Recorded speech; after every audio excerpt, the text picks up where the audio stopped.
కావున నీ నిర్ణయం చొప్పున అవి నేటికి స్థిరపడి ఉన్నవి. ఆ మాట రౌండ్ కొట్టాలండి. మన బైబిల్లో అది అండర్లైన్ చేయబడి ఉండాలి. సమస్తము నీకు సేవ చేయుచున్నవి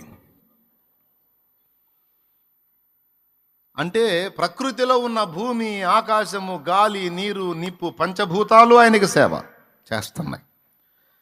ప్రకృతిలో ఉన్న పరిస్థితులు ఆయనకు సేవ చేస్తున్నాయి. ప్రకృతిలో ఉన్నటువంటి మేలు కీడులు ఆయనకు సేవ చేస్తున్నాయి. ఆఖరికి సైతాను, దురాత్మ, దయ్యాలు కూడా ఆయనకు సేవ చేస్తున్నాయి. అయ్యేం ఫీల్ అవుతున్నాయంటే ఆయన్ని ఇబ్బంది పెడుతున్నాం అనుకుంటున్నాయి, కానీ నోనో ఆయనకి సేవ చేస్తున్నాయి.